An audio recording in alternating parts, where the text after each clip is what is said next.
मैं सबसे पहले तो क्षमा चाहूँगा और क्षमा के पीछे कारण भी बतला दूँ सबसे पहले कि 12:50 को मैं यहाँ से रायपुर प्रस्थान किया था और 6:40 से वहाँ चला हूँ शाम को और 8:40 पर यहाँ ठीक पहुँचा 2 घंटे में और मैं खुद ड्राइव कर रहा था। तो कुछ ऐसे इमरजेंसी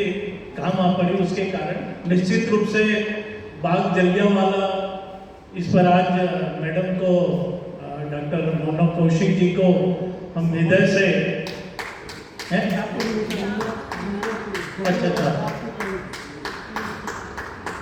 अच्छा ये बाग इसके लिए निश्चित रूप से राव साहब का हम आभार व्यक्त करते हैं हृदय से। और आज इस कार्यक्रम में हमारे परम सम्माननीय और बहुत बढ़िया हम सभी लोगों को दिशा निर्देश देते हैं। हम सभी बैठ करके इस संस्कार धानी के जो संस्कार है उसको आगे हम और कैसे बढ़ाएं, समाज को कैसे दशा दिशा दे, इन सारी चीज़ों पर चिंतन करते हैं। सम्माननीय हमारे वाजपेयी साहब, दुबे जी, राव साहब, मैडम जी, हमारे भंडारी सर बहुत दिन बाद आज मिले हैं, तो सुधाकर जी,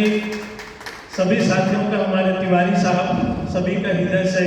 मैं आभार व्यक्त करता हूँ। निश्चित रूप से सभी का मैं तो सोचा था भाई जी को मैं फोन किया,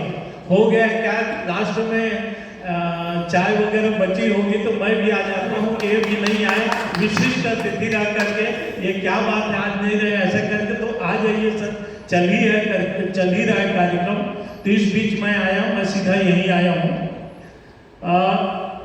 हम सभी को मालूम है कि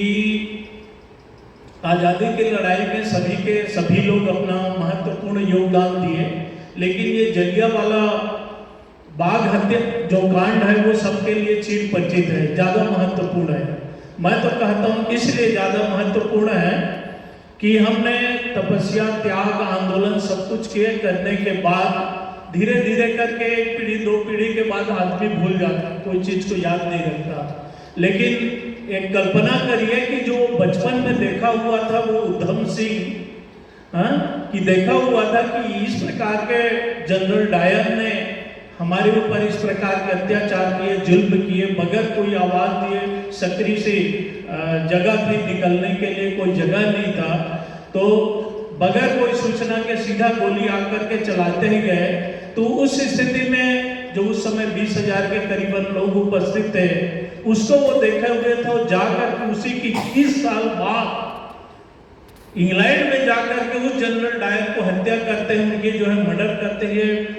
उनके बदला चुकाते हैं कि इस प्रकार के रोष रही होगी, उस प्रकार के भाव रही होगी, वो इस पुस्तक में होगा ऐसा मैं मानता हूँ, उसका वर्णन इसमें किए होंगे। तो निश्चित रूप से हम सभी लोग त्याग तपस्या करके ये सारे को काम किए। हमारे जज साहब बैठे हैं और ये घटना तब घटी जब रौलट एक्ट आने के कारण, और उस एक्ट में कहा गया था ना तो दलील, ना तो वकील और ना ही अपील,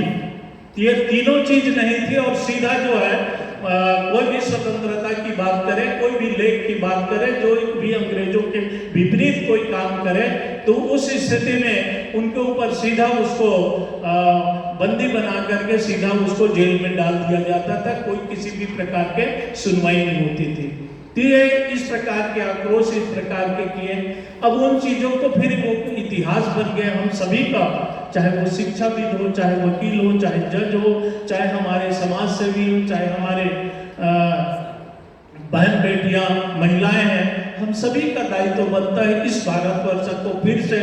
नए रूप से सृजित करने का, बेहतर करने का हम सभी लोगों की आवश्यकता है। और वो आवश्यकता के बैठे मैं सोचूं मैं क्या करूं वो करे ऐसा नहीं। ये कहा गया है ना कि जमीन पे बैठ आसमान को क्यों देखते हो, जमीन पे बैठ आसमान को क्यों देखते हो, पंखों को छोड़ जमाना उड़ान देखता है, लहरों की फिरकत है सिर्फ शोर मचाना, मंजिल उसे मिलती है जो नजरों में तूफान देखता है, नजरों में तूफान देखता है। तो हम विकसित भारत की जो कल्पना कर रहे हैं, जो हम इस राष्ट्र को फिर से